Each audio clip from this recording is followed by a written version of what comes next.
Today on the podcast, we have our friendly neighborhood naturopathic doctor, Jenna Weeks.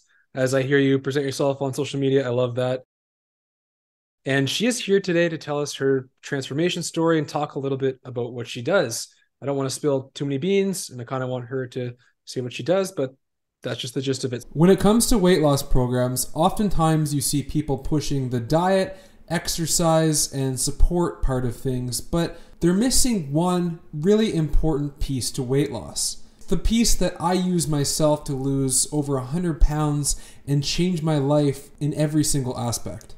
I was able to reverse a number of physical and mental health conditions using this, and I'm confident that if you implement the same thing that you can too. That missing piece is the mindset, and that's what I'm all about. So this is why I created Best Interest, and this is why I created my program, The Weight Loss Mindset. So if you're looking to change your life from the inside out once and for all, check out the link in the description to find out more about how I can help you in my group and one-on-one coaching programs. So welcome to the show, Jenna.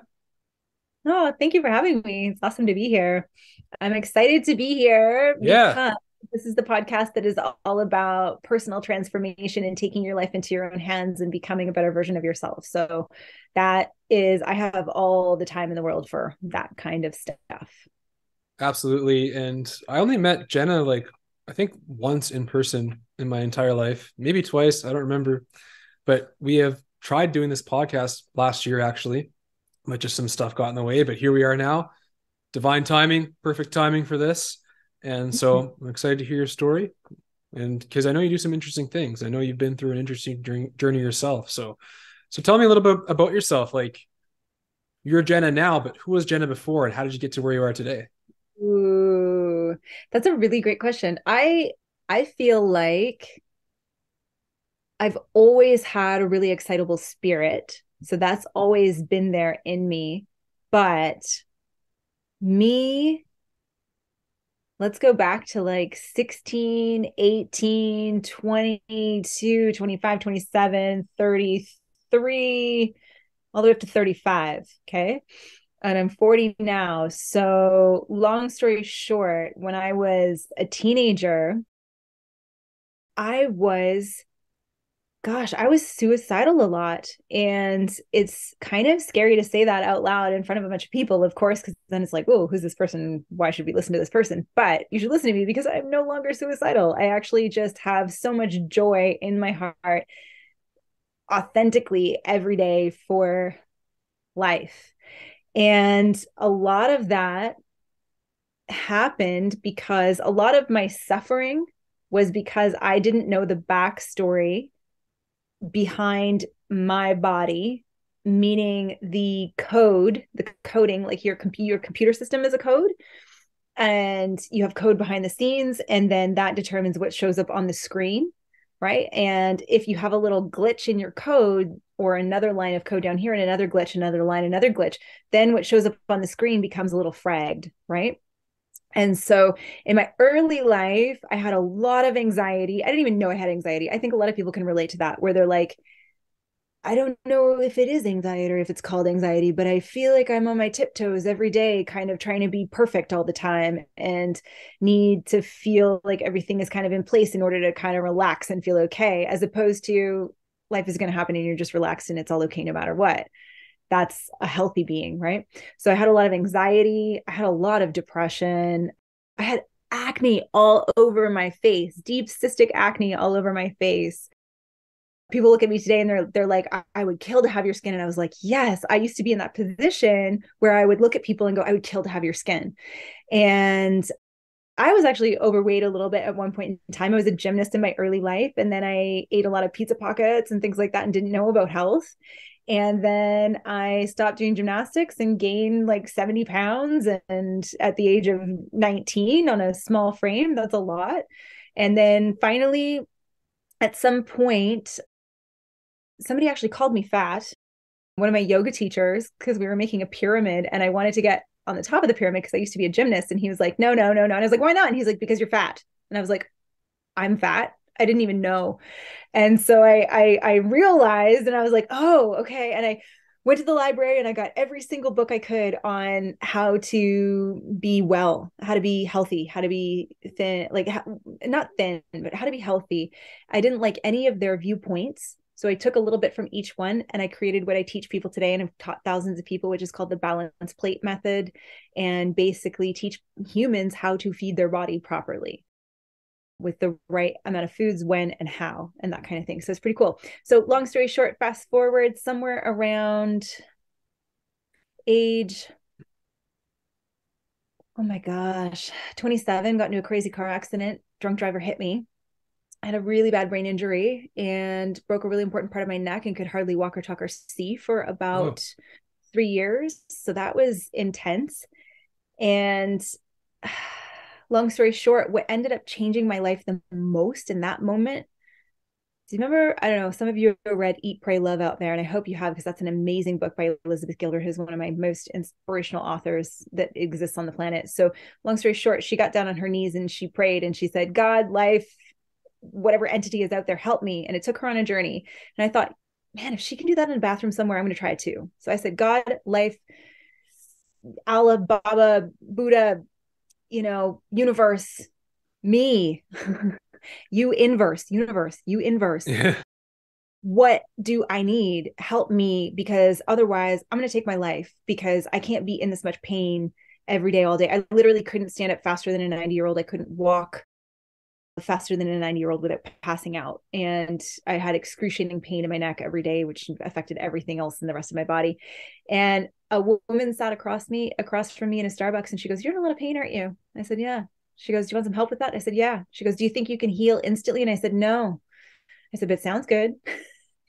And then she basically taught me how to dive into my subconscious mind to find the root cause of how everything has ever come to be in my existence. And what I learned is that when you have an experience when you're a child, if you don't deal with it, that will show up in your adulthood. And I don't know who's listening to this podcast, but here's the first law of thermodynamics. Energy is never created or destroyed. So energy is never created or destroyed. It just changes forms.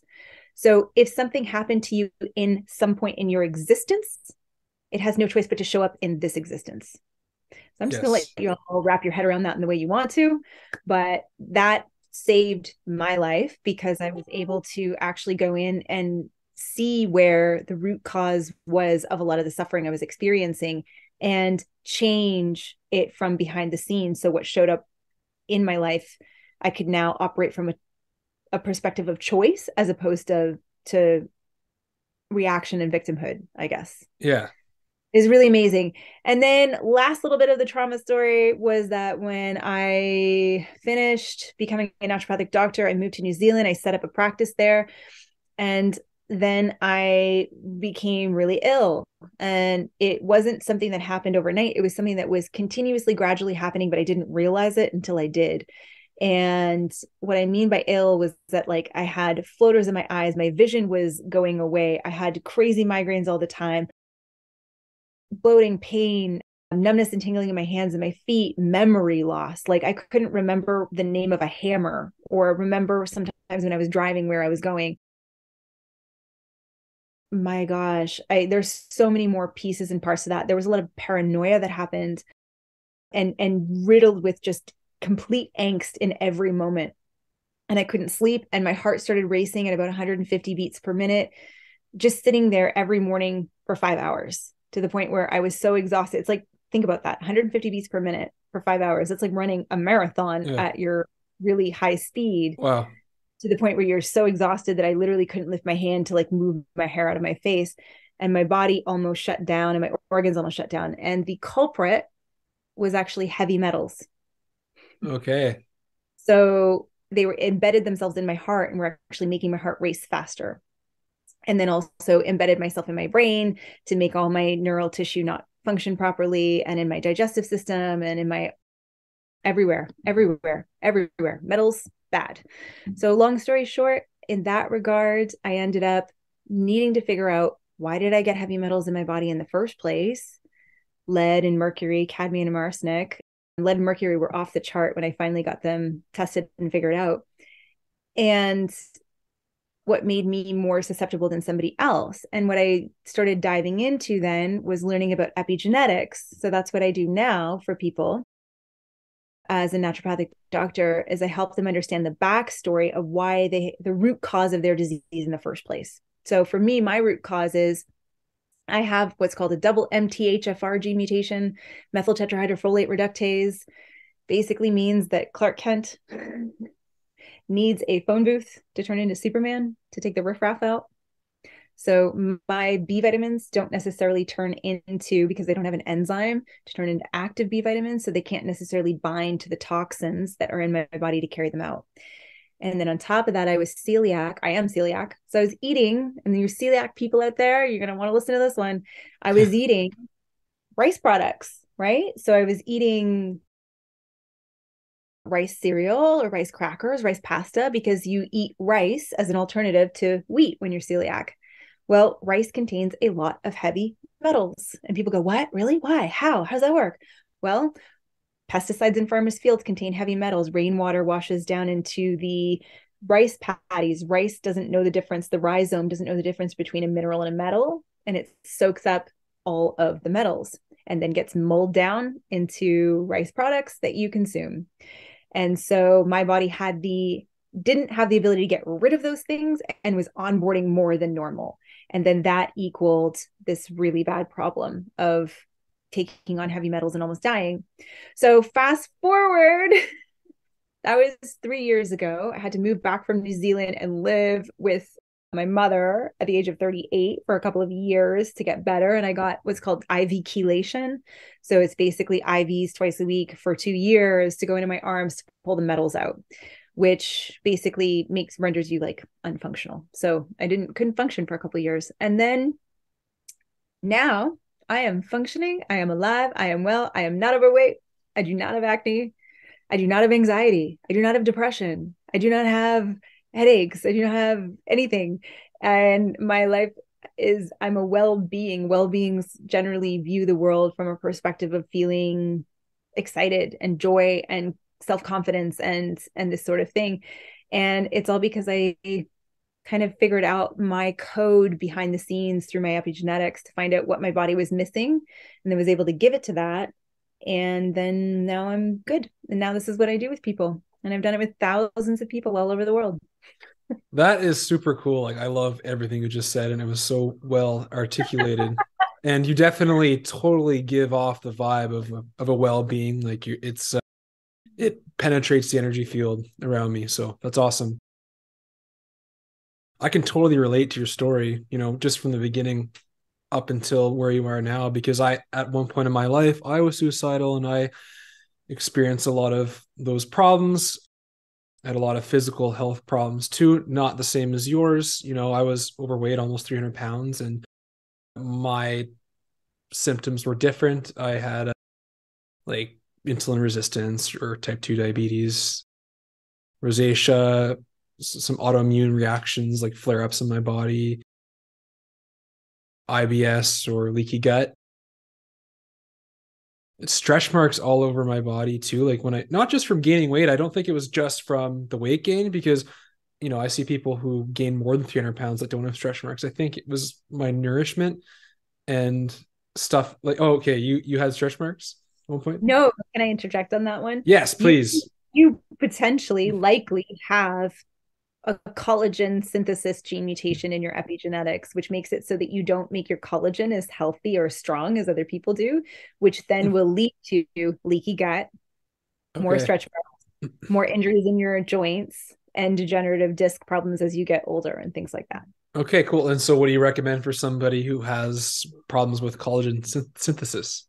One, find out if you have that issue. So you would test your epigenetics. It's a saliva test. You go through 23andMe, basically spit into a tube, and then they give you your results back. You send those results to me through email or whatever, and then we put it through my third-party medical reporting software, and then we can see, oh, there it is. You have a collagen synthesis issue, meaning that collagen is supposed to be a nice cross-linking fiber like this, nice and strong.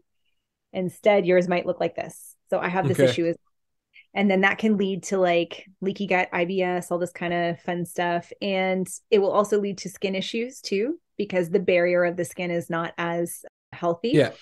And I've And had a lot of skin issues. So yeah. It will like lead to digestive, rosacea and stuff. and it can also lead to fibromyalgia, because if Yeah. you have little tiny poo particles rolling around in your system all the time, then they're going to embed themselves into your joints, because that's the space where your organs aren't. So it's kind of shoving the dirt under the carpet, puts it into those places. So a lot of people come to me with rheumatoid arthritis or fibromyalgia or Hashimoto's thyroiditis actually have a collagen gene synthesis mutation, which Okay. makes their gut is constantly leaking, which then they have Yeah. to involve their immune system to deal with those leaky particles, right? And you mentioned autoimmune as well. So long story short, if we figure it out, yep, there's that gene mutation, again, through a simple saliva test, then we would give supportive factors in certain dosages. Not everybody should take this, so don't go do that, people, just because I said it on a podcast, and this is information only. This is not Yeah. medical advice, okay? Yeah. But things like collagen, and then the building blocks of collagen, like glycine and vitamin C, but you need the right dose and you need the right kind, and you need to work with a professional to find that out for yourself. But that would be what I would be kind of looking at, trying to help somebody in that way. Okay, cool. And I wonder if that's why I was so like naturally pulled to bone broth and like high collagen foods, and I started eating way better, like just changing my diet, stop eating processed foods, and just anything that I could to heal my gut, you know. Absolutely. And I have to make a comment on bone broth, just because I almost died of heavy metal It's poisoning. heavy metals. Yeah, you got to be Yeah. careful where you get your Yeah. bone broth. Make sure that it's been evaluated for heavy metals, because bones carry lead Yeah. in creature. So yeah. Exactly. So what would somebody do if, like, somebody might be listening to this right now, and we might as well just say this while we're talking about it, because somebody might be like, oh crap, like what's wrong with me? Like I have this symptom and that symptom, maybe it's heavy metals. Like what, like I know you said to go get the test, but like what would somebody do? Like what did you do once you get that test? Like can somebody stop it before it gets to the point where it got you when you were in New Yeah. Zealand? Yeah, absolutely. Like the whole thing that I am so passionate about now is epigenetics and prevention, right? Yeah. Because if we can just basically see the manual in which our body comes with, then we can literally prevent a lot of disease from happening. In fact, like my own father, you want to talk about story, my own father would be alive today. He died at the age of 53 from a massive heart attack that we could have, in my estimation, totally prevented. And it wasn't just from diet and lifestyle. It was because I had to get my MTHFR gene mutation from somewhere. I got it from him. So again, if we can't turn non-active B vitamins into active B vitamins, then we can go backwards. And this builds up something in the blood vessels called homocysteine. And homocysteine can build up and cause plaques.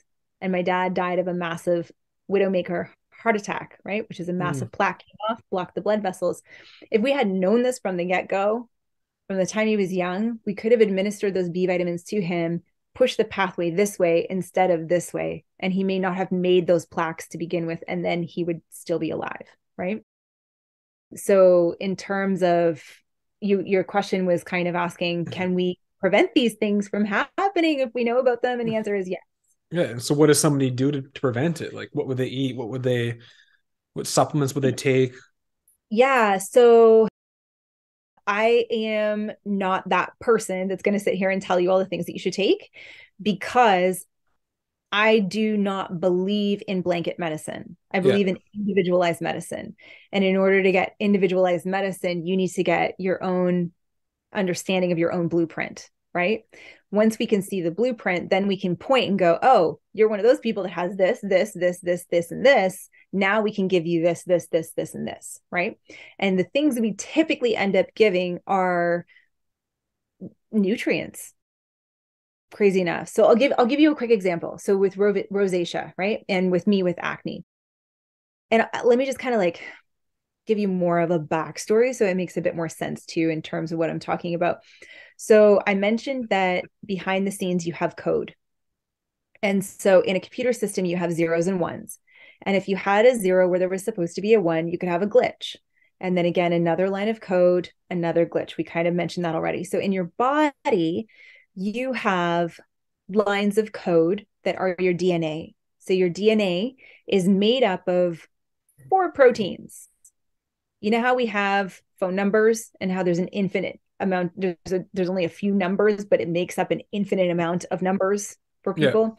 The same thing with your DNA. You've got 4 proteins: adenine, cysteine, taurine, and guanine, A, C, T, and G, and it makes up all of your proteins. And so it could be like protein for, I don't know, vitamin A is like A, C, T, G, G, G, G, G, G, C, G, T, T, T. But say there's an A where there's supposed to be a T. Now you could have a problem. You could have a little glitch. And then again, another line, another G where there's supposed to be a T, you could have another glitch and something else. And so this is where I kind of explain to people when they come to see me that you're kind of like a giant Plinko board. Okay. So like Price is Right. So when you have that Plinko board, you put a chip in at the top and it goes do, do, do, do, do, and it filters down through and you get something out at the bottom. And you could get like $5,000, no dollars, whatever it is. And it's random in Plinko. In your body, it's not random. There are pathways for everything. And when you put food, drink, nutrients in, at the end, you're supposed to get something out. And so, for example, you have pathways for everything. You have pathways to make vitamin A, pathways to make B vitamins, pathways to make D, C, E, pathways to make glutathione and superoxide dismutase, which are your janitors, which clean the inside of your body. If your janitors are screwed up, you will have chronic inflammation and autoimmune disease. It's just the way it works, because you don't have anybody to go and clean up the particles of stuff that your immune system is reacting to. So, and then you have pathways for dopamine and serotonin. You have pathways for gut.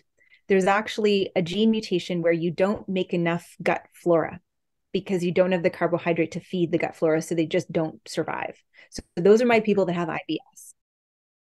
And so long story short, if you put food or drink in, but you have a little bumper in the way, say in the vitamin A pathway, now your chip can't go all the way through and you can't get made what you want to have made. Or your chip goes in, but gets shunted off to a different direction. And now you get made something you don't want to have made. In the case of my father, who made homocysteine, and that caused arteries to build up with plaques. So long story short, every pathway has its own purpose. So what does vitamin A do? Answer me this, Jordan. What's the number 1 treatment that people get for acne? Do you know that's on the market? Antibiotics. Antibiotics? That's one of them for sure. Like I know, like it's, and then I don't know what the other ones are. Yeah, because there's a treatment. It's called Accutane. Yeah, right? Accutane. But isn't there antibiotics in that, or something else? No, Accutane is high dose retinol. So high Okay. dose vitamin A, right? So the Okay. reason why this high dose vitamin A works is because most of these people will be having the problem in the first place because they have a gene mutation, a little bumper in that vitamin A pathway. So they're not making any vitamin A. So then what our medical system does is just goes and revs on the gas and gives high dose vitamin A that can be toxic to the liver, cause a lot of issues, and can only be used for like 6 months to a year at a time. And then people's acne comes back. If they were just able to pop the hood, look underneath and go, oh, you have a vitamin A gene mutation. Let's give you low dose vitamin A over a long period of time and we'll watch your skin become really clear. And this is for anybody that has psoriasis, eczema, acne. Did I say rosacea already? Yeah. So all of these, and dandruff. Vitamin A takes care of dry eyes, dry skin, cracks on the heels, cracks on the fingers. It also helps maintain the intestinal wall barrier and integrity of the mucosal glands, like in your sinuses, a lot of sinus issues. So we can see clearly, like once we do this testing with somebody, I will go through and I'll ask them all these questions and I'll say, do you have dry eyes? Do you have skin issues? Do you have these digestive issues? Do you have acne, psoriasis, rosacea? And they're like, check, check, check, check, check. And I see a vitamin A gene mutation that I'm like, you should be taking some vitamin A. Now, this needs to come with a warning, okay? Guys, do not just go and be like, I have acne, I need to take vitamin A. This is not how it works because acne is toxic. Or sorry, acne is toxic, but vitamin A is toxic at high doses, at the wrong doses for the wrong amount of time. And you can cause your liver to shut down. So do not just go take vitamin A. Go see a professional and find out how much, what dose for your specific body. And also, vitamin A can cause birth defects in childbearing women. So don't just go take vitamin A willy-nilly, okay? Again, information purposes, not medical information. Yeah, The internet. that's so fascinating. All of this just fascinates me, how we can just, like you Isn't said, it look under amazing? the hood and just like have the technology to see what's going on in our genetics. Like I find that so fascinating. I've been wanting to do that for a while. My mom actually said she was gonna get me that for a Christmas present last year. She never did. Moms forget sometimes. It was one of those things like at Christmas morning. She's like, "Yeah, I'll buy that for you," and she just never did. But okay, Yeah. I'll have to get it done. I, what comes to mind is I wonder if I was intuitively craving sweet potatoes because my body needed vitamin A. That's an interesting one. And I don't know the answer to that one necessarily, because here's the problem with the vitamin A gene mutation. What's happening there is that your beta carotene doesn't necessarily have the enzyme to convert into active retinol, active vitamin A. Okay. So if that's the case, there's two schools of thoughts. One, skip trying to put this one in and just give the active form.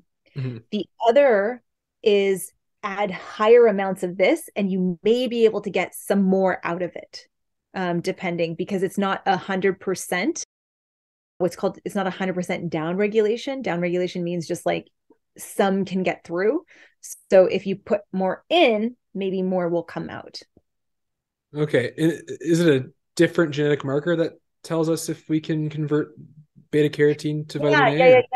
Yep. It's called a BCMO1 gene. And Okay. basically we see that and we see like, oh, you have a BCMO1 problem or you don't. And if you have a BCMO1 problem, that means that you could have a 30 to 50% reduction in your ability to turn beta carotene into vitamin A. And then that would equal all of those kind of skin issues, eye issues, eyesight getting worse, night vision getting worse. I've actually had a couple patients be able to get their vision back. That's cool. Really? So when I say vision back, I don't mean completely, but I've had 3 or 4 patients now go to their ophthalmologist and then come back and say that the most they've gained is 2.5 points back on their eyesight, Okay, that's amazing. which is huge. Like, Yeah. I think it's so cool. Like, what? Okay. Yeah, Yeah. it's quite amazing the changes that can happen when we give our body what it needs and take away what's harming it. It's amazing. It's amazing. I always say that the balance of disease is how many particles of crap are floating around versus how much stuff do you have to deal with those particles of crap floating around, right? Yeah, exactly. Yeah, because I mean, we kind of live in a toxic world and we're exposed to toxins in every way, shape, or form, and our body is capable of processing that, but it's such an overload that we just like can't after a while. Some And it, bodies are capable, some bodies are not, yeah, right? but I mean, is somebody really capable? Like if they're getting toxins in like every way, shape, or form from what they're eating, what they're around, if they smoke, if there's like, I don't know, if they're living in like a toxic area or something, like, and then it's their whole life. Like, I don't know, is there any way, is somebody's There is body a able small to, portion of the population that, yes, they're like, fine. they can handle it? Yes, Okay. it's like a 2% of the population just has the perfect epigenetic mix to be able to handle that. Like So, all of their antioxidants are working, all their B vitamins are working, all their digestive ones are working, like all this stuff is working. And they're just like, yeah, I smoke and drank until I was like 103 and I'm fine. yeah, exactly. I was just going to say that too. Like, And then there's a bunch of us who are a bit more fragile, yeah. and then we have to figure out our stuff and become well beings. Yeah, exactly. And I guess by giving your body what it needs, you become more resilient to those things. Yes. Yeah. 100. This conversation brings a lot to mind because my mom is only 47 and she had a heart attack when she was 31 and I'm 30. So I'm like, holy crap, I'm glad I changed my life when I was 27 because that could Mhm. be me. That could have been me. And on top of that, this conversation makes me wonder, she probably has some things in her genetic Yeah. markers that I Like, probably also have that I should get looked at. But more importantly, I wonder like if she had if there had been those tests that existed when she was like 20 and she had gotten one, if she could have had prevented that heart attack. And that's not even the craziest part. She had a heart attack when she was 31, but last year at the age of 46, or maybe she was 47, maybe she's 48 now. I don't know. Sorry, mom, if you're listening. But she had a heart valve failure, basically. Like her heart valve was enlarged. Yeah. Was it And a mitral valve? pardon? You know if it was a mitral valve? No, it was her Aortic? it was her aortic valve. Okay. Her Yep. aortic valve. And yeah, it was like so narrowed. And her heart was only functioning at like literally 30%. She was at the point where she could like die in her sleep type Yep. thing. Like she like needed a surgery.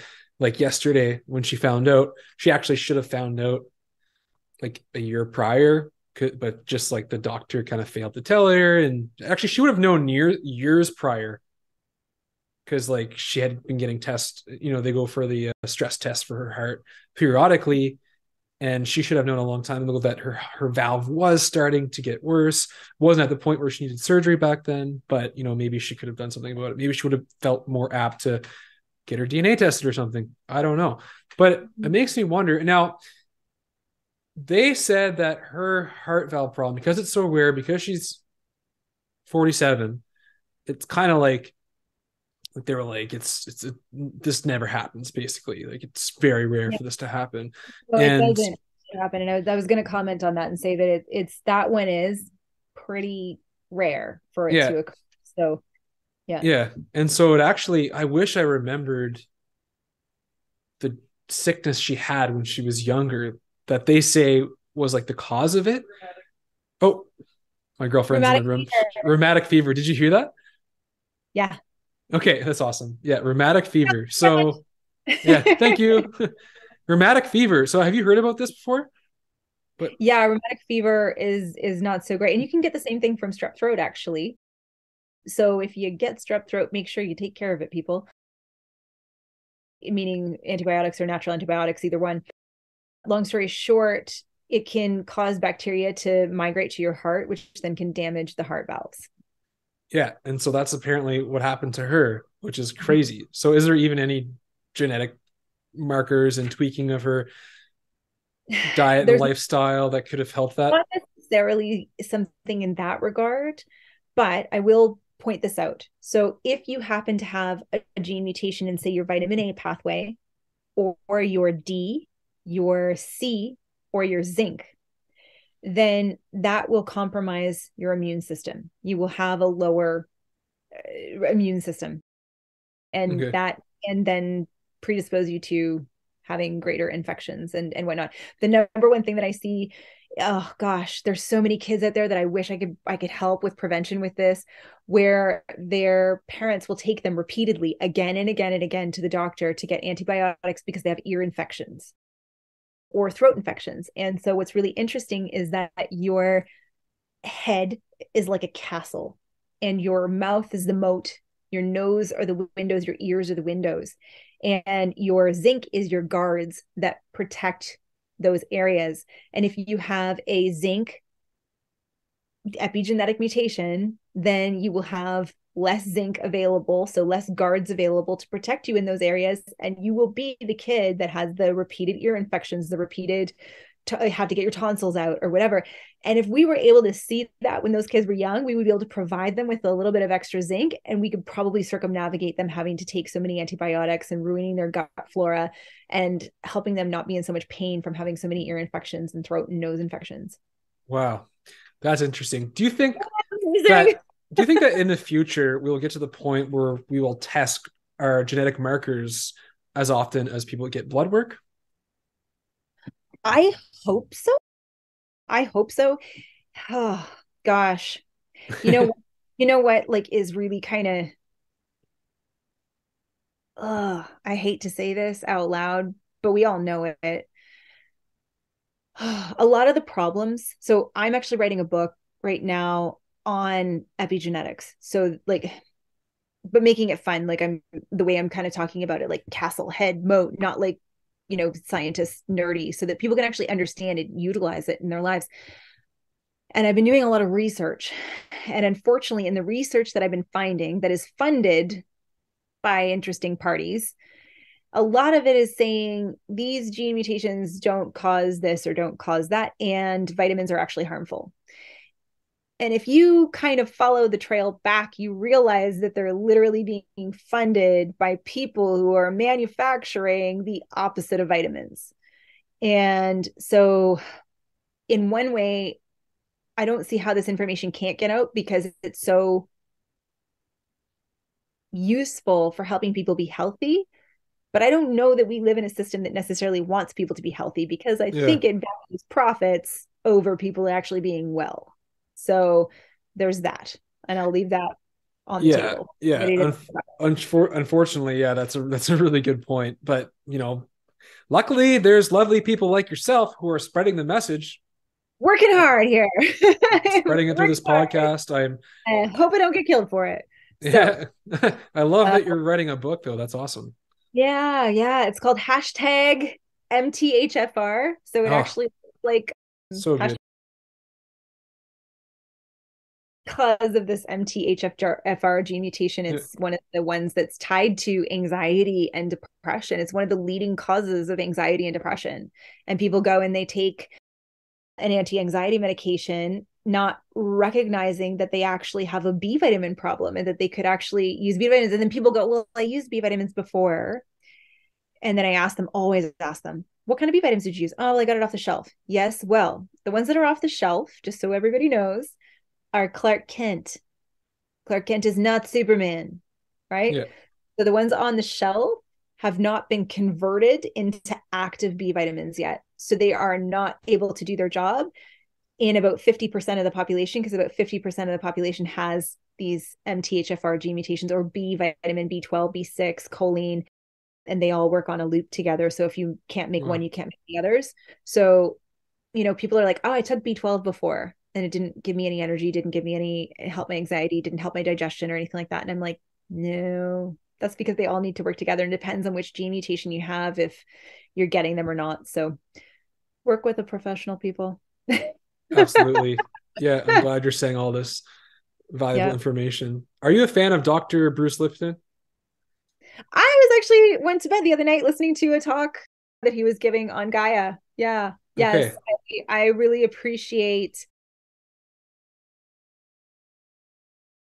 his desire to keep asking why and finding the answers to those questions. Yep. Absolutely. Yeah, because he said, correct me if I'm wrong, but his philosophy and what he talks about is epigenetics, which is, the gene markers that we might find through a test through 23andMe and so on and so forth, that they can be turned on and off based off our lifestyle, habits, and environment. Is that true, or do you feel there's some merit to it, or depends, I'm or not entirely no? certain that that's exactly how it it works necessarily. I'm sure because he does a lot of research, right? And he does it himself. Yeah, From my experience, what I've seen, because I have worked with thousands of people, I will get their genetic information and they will come with a set of kind of instructions, I guess. Now, for example, I'll give you a really cool example. I have a couple patients who grew up in a home that was just really happy, really, really wonderful. And I will look at their epigenetics and I will think, you must have anxiety, you must have digestive issues, and you must have a lot of pain in your joints. And I'll ask them those questions and they'll say, no, no, no. And then I'll ask them, did you grow up in a really good home? Did you have a lot of love? Did you have everything you needed? Did you have any like anxiety or stress or abandonment or anything like that? And they're like, no, I just grew up in a really great home with a lot of love. And I'm like, uh-huh. Okay. So they came in with the makeup that they came in with, but it's kind of like having a light switch on the wall. Just because you have a light switch doesn't necessarily mean that it's turned on. yeah, And so they haven't necessarily had triggering stresses to cause their epigenetics to what you would call, I guess, express themselves. so the way I kind of think about it like this is, and a lot of people will have what they'll go into deficit states, meaning when you're growing, a lot of people will start to have problems around, say, age 7, age 11, age 21. Those are really, really big growth stages. Women, when they get pregnant, they'll be like, yeah, I never had this before until I got pregnant. Now I have it. Well, you were growing a lot of things, using a lot of cells, a lot of resources. And so if the light switches are all kind of down here and the resources dip, then those light switches get triggered. Then the question begs, can we turn those light switches off if we give the proper resources to them to raise those levels back up again? And what I've experienced is that we can kind of take away the problem that the light switch being on is causing. But if we still test again, that light switch is still there. And if the people stop their treatments, oftentimes their problems will come back. So I don't necessarily know that we can change it for good. My hope is that if we provide the nutrients that the people are missing to bring them up to an abundant state, then they don't experience the problem. And then maybe when they have kids, that won't get passed forward because their body will be in an abundant state as opposed to a deficit state. So that would be, so I don't know if it's as simple as you're having a problem, your light switch gets turned on, you raise the levels, the light switch gets turned off. I think it still stays on, but you're facilitating things in a different pathway. I don't know how to best describe that, but I definitely have heard what you're talking about. And that's kind of like the word on the block is like your epigenetics are the gun and the environment pulls the trigger, right? That's the one that people say a lot. And it is true, but we think this magical thinking that we can just all of a sudden turn that gene back off again or stop it from expressing itself. And for me, the buck is not out on that one yet. I'm not 100% sure that we can stop it from expressing itself, but we can stop the problem that it's having. Does that make sense? Absolutely. All that makes sense. And it was very well said. Yeah, that makes total sense. Yeah. What you were describing with the, I don't know which gene it was that you said, but, I definitely check a lot of boxes of what you were saying, like the mental health problems. I was diagnosed with some different ones. I was medicated for them for 5 years of my life when I was at the age of 19 till the age of 24, 25 or whatever it was. And I had asthma, like I said, the gut problems, skin problems, and even like too much information, erectile dysfunction when I was younger too. Mm-hmm. And, I'm sure there's probably some gene that was related to all that. The interesting part to me is how I have reversed all those problems, at least that I'm aware of, on the surface level. It's like, I like to think that my connection to my intuition and being aware of my body, I'm super aware of my body. I'm a massage therapist as well. Mm-hmm. And I've just always been trained to like listen to what's going on in my body, listen to what it needs, recognizing a craving, like what your body needs versus a compulsion, what your mind wants, or what Mm-hmm. the food porn world is telling you to buy. And so that's interesting to me. I'm still going to get my genes tested. I'm still super excited to get this done, but Fascinating. That's so yeah. fascinating. I always say to people, like, I think a lot of people are in the same boat as you. And you know what? One of the big things that Bruce Lipton does talk about is how interfacing with your world in a way that produces chemicals in your system. My nose is so, and when I talk a lot, my nose gets itchy just because I move my face and then my nose gets really itchy. I don't know what No happens, but it problem. does. And every time I'm talking, I'm like, I just need to do. So what I just said was Bruce Lipton talks a lot about chemicals and how, like, your own chemical factory and how the cascade starts in your brain and goes down through your body to trigger everything happening, right? Yeah. That is the technical version of what is stress. Okay. Because everybody's like, yeah, stress causes all the diseases, stress causes whatever, but no one actually knows, no one ever can put what is stress, what are the words that actually are stress. It is literally like a feeling perception inside of your brain that triggers a bunch of chemical reactions to then cause a bunch of things to occur, right? And so we can very much change our physiological self by changing our perspectives of life, by changing our things that we're taking on, levels of stress, right? By becoming intuitive and aware of what our body's needs are. So to kind of eliminate physiological stress, right? So there is definitely ways that we can change and alter how our body functions through those kinds of things. Yeah. Well, I'm all about the mind and the matter, mind over matter, and just developing that rock solid mindset. I do believe there's some merit to the placebo. I've read Joe Dispenza's books and some Dr. Bruce Lipton stuff and all that stuff. So I believe there is some merit to it. I don't know if it's like, you know, the one thing that will cure everything. I think that's just part of the puzzle. There's no one thing that will cure everything. Yeah. And if somebody says it, then it's the wrong thing.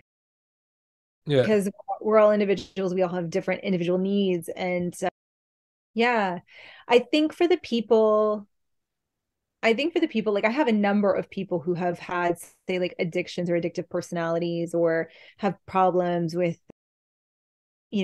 having repetitive self-deprecating thoughts, and they've done everything that they can to try to think well thoughts, right? But when I go and look at the backstory of their epigenetics, I'm like, you don't have any dopamine. You don't have any serotonin. Like you don't get rid of your toxins. So you have a lot of stuff causing a lot of inflammation in your brain. And then you literally don't have any of the feel good brain chemicals to like help you actually not crave all of those carbohydrates, right? Because when we don't have enough serotonin in our brain, we will reach outside of ourselves and grab any cookie, any cake, anything, especially at nighttime, because serotonin helps us sleep. And so if we want to go to sleep, we will go eat those things so that we can get enough serotonin to actually cause our body to get calm to go to bed. But when we can see the backstory, we can actually offer those things in a more healthful way that doesn't have the side effect of causing you like to get fat or cardiovascular disease or type 2 diabetes or anything like that. And we can give the body those things. Like there's so many people that I didn't even realize this, but when I first started, it was just so amazing. I had this one woman, I'm going off on a tangent, but I love this story. I had one girl come in and she allowed me to share her story. She's 16. She had a meth addiction. She had acne and rosacea. She had digestive issues. She had joint pain, headaches, all this fun stuff. And anyways, I was able to see the backstory of her epigenetics and realized like this girl doesn't, and she had a pot addiction too. I was like, you have no dopamine, like, and you have lower adrenaline. So no wonder you're reaching for methamphetamines to actually try to give you some energy to get you through the day. And so once we were able to give her something that provides dopamine, and we were able to give her something that provides her with a little bit more adrenaline, then her body, she came back like 6 months later, and I was like, so how's your relationship with that really crappy guy? And she's like, yeah, he's gone. Right? Because when we have low dopamine, we also will reach for crappy relationships because people who are unavailable actually spur our dopamine, which is kind of funny. And then, I was like, she smokes cigarettes too. And I was like, are you still smoking cigarettes? She's like, no. And I was like, oh, cool. Okay. And then finally I got down to it. I'm like, how's the meth addiction? Like, you don't want to ask somebody that because you're afraid that they're going to be like, yeah, I still have it. She's like, I don't even do that anymore. And I didn't even try to make myself stop. I just don't do it. Really? And then I was totally, and then I was like, whoa, okay, this is something. And then I started working with more patients that have addictions and seeing their backstory and their epigenetics and then providing them the stuff that they were missing all along. And alcoholics, their alcoholism literally dropped away. People smoking cigarettes, that dropped away. People smoking weed, that's just dropped away without them having to go through like 12-step programs, recondition their brain, try to become a better human, force themselves, fight with themselves, and none of that. Nope, just dropped away effortlessly. And I was like, there's something here. This is cool. Okay. That's so amazing to me. Isn't I that love that. incredible? Yeah, it sounds like a lot of mental health and anxiety and addictions can be solved by looking at our genetic markers.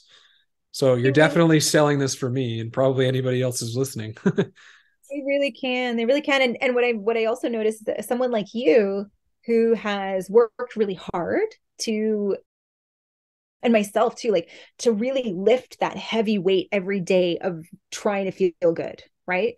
And then you have to like basically put your mind through mental gymnastics to make yourself feel good, because you just don't. And if you don't do that, then you will feel depressed and anxious and sad and scared. And so then I used to do a ton of yoga and a ton of meditation and a ton of like all these, and walk in the woods all the time and all this stuff to make myself, and I've done a lot of like mindset work and whatnot to make myself feel better.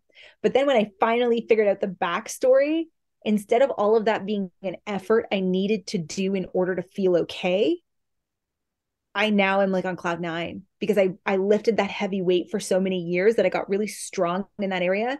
And now I have that strength coupled with the backstory up, and I'm just like literally filled with energy and joy most days. And people are like, what the heck is that girl on? It's like, what? Yeah, well, you So earned it, it sounds like. yes, definitely, definitely. But it's available for anybody. So, and no, it's yeah. So it's combining both things together really, really get Hmm. to optimal places, I guess, is kind of the moral of the story. Yeah, one question I wanted to ask is when you found out you had all that heavy metal buildup, was it in your heart, you said? Is all in my body, all through my It whole was all body. through, okay, all through your whole body. It go to my heart for sure. Yeah. Okay, yeah, all through your whole body. What did they do to detox you of that? Because, I see a lot of people maybe promoting or using external supplements like NAC, glutathione, alpha lipoic acid, and stuff like that to detox the body. Are those efficient in detoxing of heavy metals, or maybe just to a certain extent, or were you just beyond that point where that would have helped? That's Do my you know? question. Do you know what my answer is going to be? Can you just You'd have to get tested to know if that would work or not. Do your which ones genetic. are going to be most beneficial for you? Okay. So there are people who will have. So here's a kicker. Here's a real kicker.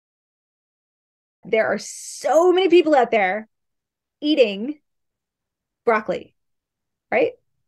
Why do we Yes. eat broccoli? We eat broccoli because broccoli is anti-cancer and it's detoxing and it produces glutathione, which is detoxing and all this stuff, right?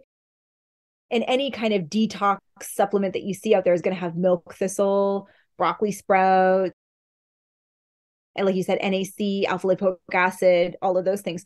So there is a gene mutation, okay, that's highly linked to anxiety attacks, everybody. In case you are wondering about why you have panic attacks and no one can figure this out, this is the reason. So there's a good number, I would say like 40 to 60% of my patients have a CBS mutation. So CBS, cystathione beta synthase.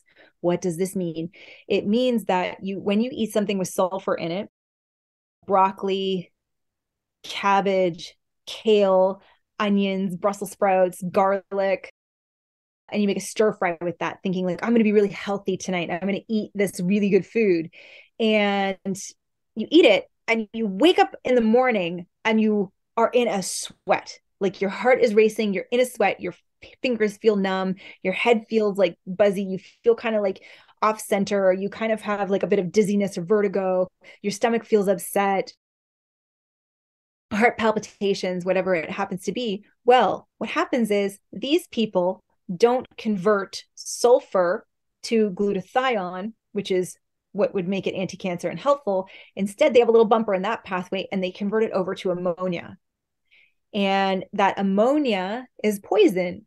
What happens when you have poison in your body and in your brain? Your body will dilate your blood vessels. You'll start to sweat. Your heart will beat faster, right? So that racing heart, your brain can't think straight because you think about you on alcohol. Your brain gets all foggy. Your balance gets kind of thrown off. You feel like really weird, tingly in your body. So literally people are having an ammonia overload. Those are my patients that are having anxiety attacks. And then the Western medical situation is giving them an anti-anxiety medication, which is not what they need. What they need is to have sulfur greatly reduced in their diet so that they're not overloading their brain and their body on ammonia, and then things to bind to ammonia if they happen to eat it. And I have 100% reduction in panic attacks doing this. It's Wow. crazy. That's amazing. Yeah. It is amazing. And like, no doctor knows this. This is the thing that blows my mind. Like, nobody knows. This is why I'm writing a book, because I'm like, well, yeah, no, not many people know this information. See, I only know about this stuff because I just binge listened to so many podcasts. And when I found out that somebody local, like you, does it, I was like, this is exciting. Like, I need to get you on my podcast to talk about this because this is so cool. And I want to learn more about it. So, okay. So the original question that you asked me about was, are those things good to detox? Like NAC? Yeah. NAC is pretty benign. It's not going to screw up anybody's gene mutations too much. Alpha lipoic acid. Can I interrupt you there for a minute? NAC, and when I take it, I get joint pain. It like causes inflammation in my body. So that kind of tells me that there's a possibility potentially that you have a sulfur gene mutation, because NAC has to go through a couple transitions before it turns into glutathione. So it's higher up the pathway. So you might do better with glutathione because it's already gone through its sulfur conversions. Okay. Yeah. That makes sense. Yeah. Yeah. And same with like alpha lipoic acid is filled with sulfur. Milk thistle is filled with sulfur. DIM, diindolylmethane, also has sulfur components in it. Those are all detox. So if somebody has a CBS mutation, wants to go detox, they're going to feel horrible on that. And this is why, for my own self, you asked me about detox with heavy metals. I had a really hard time because the chelation agent, CHELATION, chelation, is like the thing that binds to metals and takes them out of your body. It is highly sulfur based. It's dimethyl sulfur something, or EDTA something sulfur.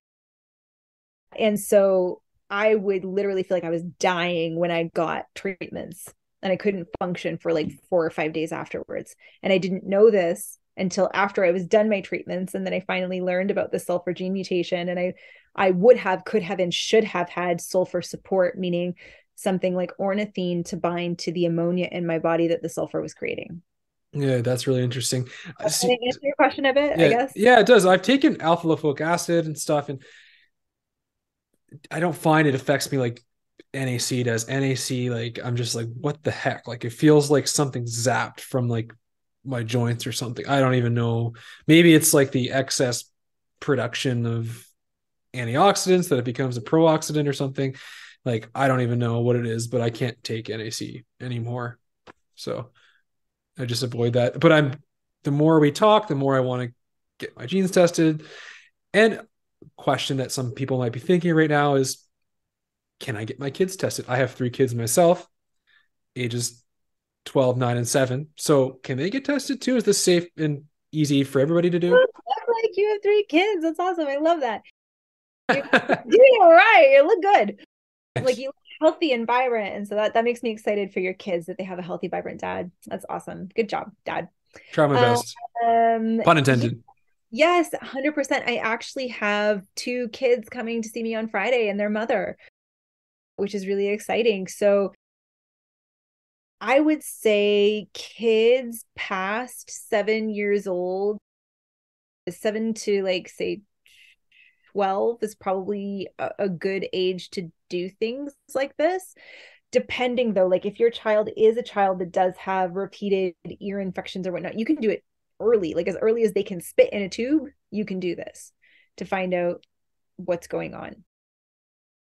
I do love working with kids in this because then we can know preventatively what they might experience in their lives. Like, I'll give one other example. Do you have all boys or girls, or girls All or boys? boys. All boys. Okay, Yeah. this example is not going to land that well. Trying to think of an example I could give with boys. Here's a great example. Work with a couple of boys actually, and was able to, they're having trouble in school, and I was able to go in and look in their genes and be like, yeah, of the 4 markers that you're supposed to have for dopamine, 3 of them are non-functioning, which means that you're not really getting any dopamine, which means you're going to end up with ADD, right? And what's really interesting, this gets a little bit complex, but I'll try to make it as simple as possible. There's a marker for dopamine, there's a marker for stimulant sensitivity, and there's a marker for adrenaline.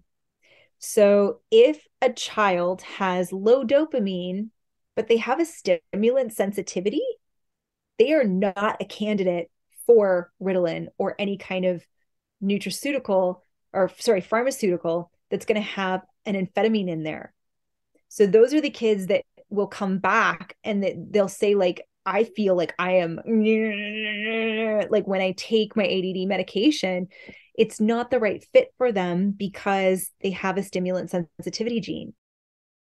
Or if they have a gene which makes it so they have higher adrenaline, those higher adrenaline people, by the way, are the CEOs of companies that are the ones that never stop and can stay up, wake up at 5 a.m. and go until midnight and get up and do it over and over and over again. I guarantee Bill Gates has an adrenaline gene. So long story short, if they had, say, an adrenaline gene where they have excess adrenaline already, and you give them you give them an amphetamine that's mixed in with the Ritalin, because that's what it is. It's a dopamine and amphetamine. That's what ADD medication is. They're going to feel literally like they're. But if I see a child that has low dopamine and also low adrenaline, they're a perfect candidate for an amphetamine and Ritalin dopamine combination pharmaceutical. So it's kind of neat that we can really get specific on who's really supposed to be having what. Yeah, that's amazing. Sounds like this is a missing puzzle piece to a lot of people's lives. I walk down the street daily and see people because I'm trained to see where the disease is in them, whether it's like under their eyes, on their skin, their acne, their hair falling out. Little white spots on the fingernails indicates a zinc deficiency. So I'm trained to see all these things, and I see them everywhere, and I'm like, I could help you. I could help you. I could help you. Like, we could really change something here. I have like a 96% success rate in my practice, and it's Wow. like, not to say like, oh, I'm so great or anything like that. Like, it's not about me. It's about like, this is why I said yes to this podcast, because we need more people to have this information in their hands, Yes, because absolutely. the era where we take back our power and take back our ability to be healthy well-beings, right? And I believe that a healthy well-being and healthy well individual creates a healthy well family, right? And then a well family creates a well community creates well society, and then we can have a well world where we literally walk around feeling like there's rainbows around us every day because we are well inside, and that's then what we project outside. Wow. Beautifully said. I have a couple questions before we wrap it up. Just, I know we covered a lot of relatable topics today, but could somebody who has really bad sleep problems, for instance, I had this client, she's a massage therapy client, and she's the patient that has tried everything, listened to everything the doctor said, does all the classic sleep remedies, shutting off the lights 3 hours before bed, and like melatonin, you name it. Like she's done it. And is there a gene marker that she could be missing, or that could There be isn't causing one that? that, there isn't one that's directly related to sleep. Yeah. However, if a person has that adrenaline gene mutation and they're not sleeping, like, that would be a place that I would go look at and go, okay, melatonin isn't going to cut it for that person. They need something that's going to speed up the sync, which is really weird. But your adrenaline gene mutation is like a sync. Yeah. And it's called catecholamine methyltransferase, whatever. But it basically decrees whether or not the sync runs fast, which means that you will have lower adrenaline, lower dopamine, and lower estrogen, or the sync runs normal, you have normal amounts, or if the sync has a hairball in it, then you're going to have higher adrenaline, higher dopamine, higher estrogen, and whatever problems go along with that. So then what I would do is I would look at trying to help remove that hairball through things like S-adenosylmethionine, so SAMe, as well as magnesium bisglycinate. So different nutrients that aren't necessarily in sleep formulations, but that can help the actual root cause of the problem. That's super cool. Yeah. And next one would be for the coffee drinkers. I know there's a certain gene marker that determines whether or not we can metabolize caffeine efficiently. Yep. I love this question. So people ask me all the time, is coffee healthy or is it not healthy? And I'm like, well, it depends who you are, right? Depends what your makeup is. There are definitely some people that have a problem with caffeine, and what happens is they won't metabolize it as well. So this means that if they were to have 1 cup of coffee, it would actually be the same as if they had 2 cups of coffee. Because again, their sync runs slowly. So their caffeine stays in their system longer, recirculates more, causes more like, right? So these are the people that can't drink coffee past 3 p.m. and can't drink more than 1 cup of coffee because they're like bouncing off the walls. If not, so I always say for those people, drink decaf, because a decaf is like a 1/4 cup of coffee, the amount of caffeine in it, which will actually equal a cup for them. And then there's other people that have the combo gene mutation. If they're to drink more than 2 cups of coffee a day, then they're more at risk for adverse cardiovascular events. So we can definitely see whether or not that's a thing for people. And then I have alternatives to coffee for people that want that, which is, I have such a good thing. It increases nitric oxide in the brain, which increases your ability to cognitively function. And it does it through vegetables. Oh, cool. That sounds fascinating. I want to try that. I actually just recently quit coffee, and I love coffee. I never really drank it for energy. I just love the experience of it, the aroma, the taste, the friend that I have with me in the morning. I actually quit because I have had heartburn problems for the last year, to the point where it affected my voice. I'm a singer. I play in a band, and I'm doing it more and more professionally. And yeah, that I just like need to take care of that. So I decided I want to cut out everything possible that could contribute to heartburn, but I still have it. Could there be a gene affecting me? A gene marker Absolutely. affecting me? Yeah, absolutely. Yeah. Yeah. So again, that collagen gene mutation is going to lead to any tissue. This is one that I didn't even realize until about 6 months ago. I finally clued in. I have this one. And I finally was like, I went back to the drawing board. I was like, why do I still have digestive issues? What is going on? And I went in my genes and I was like frustrated, and I was like, it's got to be in here somewhere. Where is it? We're at. I was like, I didn't actually research this one enough, that I researched it more and realized that 90% of your intestinal tract is made up of collagen. So if that's the case, your lower esophageal sphincter, if you have more lax collagen, will be more lax, right? It'll be more relaxed. So again, helping to increase collagen synthesis to make it stronger and more vital is one way. The other aspect of it is you could have what's called a FUT2 gene mutation. And this FUT2 gene mutation, the way that I kind of describe it to my patients is I draw them a picture and I show them this little seaweed-like fingers down at the bottom, and I put little microbiome bugs just on top of it, and then this pie in the sky that looks like a Pac-Man that's spitting out kind of dust. And the dust, your Pac-Man is a red blood cell that is spitting out a carbohydrate that feeds your microbiome. You know, like what probiotics do, they create a microbiome. And then that protects your microvilli, which is where all your nutrients get absorbed, like little seaweed-like fingers that absorb everything. So if you have a FUT2 gene mutation, fucosyluramide transferase, FUT2, then you don't make that carbohydrate to feed your microbiome, and then you won't have a microbiome, and then your wall of your intestine starts to become defunct, When that becomes defunct, then we're not absorbing nutrients properly. And also we don't have enough protection against acids and whatnot. So it can change the way that the pH and whatnot functions within the intestinal wall. Okay. Wow. So Yeah. that another reason for me to book an appointment with you. And that is the number one cause of IBS. And no doctor can tell you why IBS happens. Yeah. Is the number one cause of IBS in Wow. my opinion, in the patients I've experienced. I had one man come back, he was 50 years old, and he's like, I finally had the first real poop of my entire life at the age of 50, like a solid, good, not too hard, not too soft, not like alternating constipation, diarrhea. He's like, just consistently good every day for the first time in my 50 years of living. I was like, yes, that's amazing. It's a good testimonial to have. It just everybody that comes says it just makes sense. It's just logical. And when I was going through med school, I really had a hard time swallowing the pill of here's what we give or here's what we do.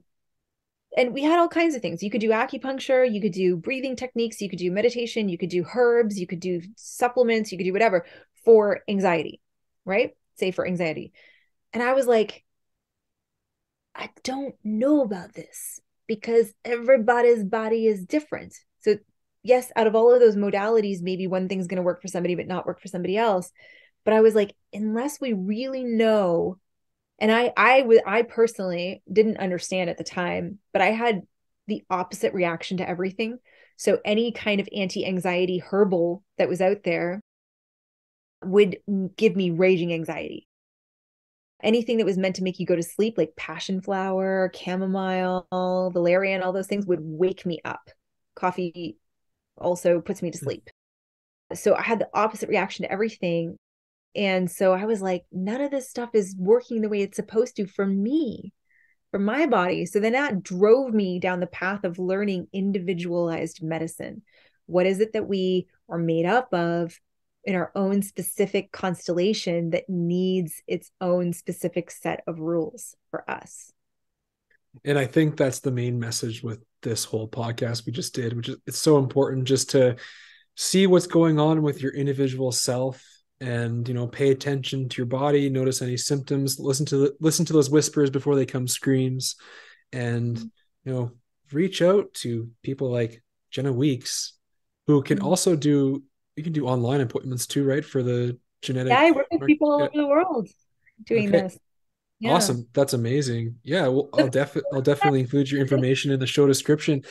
Now, somebody's probably wondering, where's the best place for them to get their genetic markers tested? I personally like 23andMe. And one question I get a lot is it going to interrupt, you know, say my health insurance or something like that? If you're in the States, there is a potential for that because you guys work on a different healthcare and Medicare system. In Canada, that's not really a thing. The other thing people are weary about is, are they going to take my genetic information and do something weird with it? Well, 23andMe basically takes your sample, has a number in the tube, and they put that number with the sample, but your personal identification information is kept separate from your sample. So it's never actually together. And if anybody actually has a weird query about that and they really don't want anybody having their information, doing anything weird with it, you can go on Amazon. You can buy a gift card on Amazon and then go buy a kit with that gift card and put like John Deere on the gift card. So there's no way to trace back that it's you, and you put a fake name on your epigenetic, and that's it.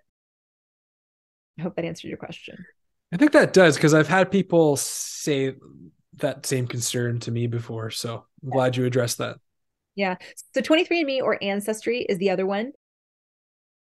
Those are the ones that are most widely used and available to put through the third-party reporting software. So when you go and get something done through Ancestry or through 23andMe, it's not the complete story. It's kind of like a kindergarten version of it. They're not medical professionals. They can't give you the full spectrum of everything that's going on behind the scenes in you. They can give you some indicators or pointers to say maybe, possibly. So what I do is I take that raw data, extrapolate it, put it through my third-party medical reporting software, and then we get the whole view of what's going on, and then we treat from there. Okay, that's awesome. Mm-hmm. I think that pretty much covers it for today. Is there any message that you want to leave the listeners, or do you feel like we covered pretty much everything? I think we covered a lot of really great A territory. lot to digest. Yeah, yeah. I think the last thing is just like I said, individualized medicine, and the power is in your own hands to find the answers now these days. It's just starting to get out there, so we're still learning so much, but there's so much to know now about how our own individual spaceship works. It's kind of like your car comes with a user manual, like your body now comes with like a user manual. And so you can find out what kind of oil you're supposed to run or what kind of like octane you're supposed to run. And then that can help make your system work optimally. Absolutely. My hope for this is that people listening go and try this out, and maybe they'll solve a long-term problem that they've been having themselves, or maybe prevent something from happening. Yeah, absolutely. Absolutely. I mean, I get all the time people coming from their doctors being like, nobody's been able to help me with this. Nobody can figure this out. And then we go and we pop the hood and we're like, oh, there's a problem. Then we fix it. And they're like, oh my God, my life is so much better now. Like, I Yeah. just needed to find the root cause of why it was happening in the first place. And then when we do that, people generally tend to come right. The only time they don't come right is when they have underlying conditions like heavy metals, molds, Lyme, Epstein-Barr virus, or some other, rare condition, kind of something like your mom had. Yeah. But other than that, for the most part, that's only like 4%. The rest of them are running off into the sunset, actually. Like I've had people who have had fibro for 15 years now on gabapentin for like 7 years, be able to get off of their really harsh drugs and not have any more pain in their body. I've had people be able to reverse their like thyroid, Hashimoto's issues. I've had people, have chronic migraines their whole entire life, now don't have migraines. I've had people with, again, addictions, period problems, acne, you name it, digestive issues. And it's just because we were able to find the actual root cause of where it was coming from that nobody knew. And then it made it better. Have you seen it help people with PCOS? PCOS is a bugger. PCOS is a bugger. I have seen it help people with PCOS, but I'm not going to sit here and pretend like it's everybody. Yeah, And I'm yeah. not, it's just PCOS is a jerk. Yeah. One of those things, eh? Yeah. Well, thank you so much, Jenna, for coming on the show. Where can people find you? How can they connect with you if they want to book an appointment or maybe find you on social media? Yeah. So I just need to like make people aware that going forward in the next couple of months, I'm changing the format of how I'm going to be working with people, because what I'm doing now is I do 1.5 hour long appointments with people once they get their epigenetics, and I go over everything with them. But I find that I'm repeating the same information over and over. So, and that's tiring for me at the end of the day. If I work with 6 people and I say 1.5 hours every time the same things, it's too much. So I'm going to be ending up making a vault where the information will all be when they book an appointment with me. They'll be given access. They'll pay for the appointment that we'll have, and they're going to go into the vault. They're going to get their epigenetics, see all of the gene mutations they have, watch all the videos that correlate with what it is that they have going on. And then we'll have the follow-up, 1 hour-long appointment to be able to go over and answer all the questions that they have in relation to their own body. So that's how it's going to go in the future. But for now, you can send me an email and at drjennaweeks@gmail.com. So it's spelled fully out, DOCTORJENNAWEEKS@gmail.com. And then I can sort you out with an appointment and we can go over your epigenetics until I get that vault created. And Which then we'll go over the epigenetics, but it will just be in a different format. I think that's a brilliant idea. And I'll include all of that information in the show description. And I think after I do my genetic testing and book an appointment with you, maybe we could do a round 2 podcast and talk a little bit about my results and what I've experienced and so on. I have actually had one woman who is a dear friend of mine offer to do her epigenetics live, to do her hour-and-a-half long appointment live. And I'll tell you, more people got more benefit out of that than I've ever seen anything happen. Because they're like, I saw that and I see what's going on and I understand. And now yes, this is what I've got going on too. So we can do that, or we can do like, I can do yours and we can do a podcast synopsis afterwards. But yeah, that was life-changing for so many people because they were Wow. able to really relate and see and in real time get the information that helped them make that decision to move forward to get this kind of help. Yeah. That sounds super fun for me. So Yeah, totally into I'm so that. glad. I Yeah. love doing that and I would absolutely love doing that again. Yeah. Awesome. Yeah. Thanks for coming on and shining your light and giving your information and just pouring your heart into this. I really appreciate it. And we'll be in touch soon, Jenna. Thank you very much. Thank you so much for having me here tonight. It was really a pleasure, and I hope this helps somebody out there who is listening tonight. It will for sure. I'm super excited about this. Thank you. All right, Jordan, we'll see you another day. Bye for now. Bye.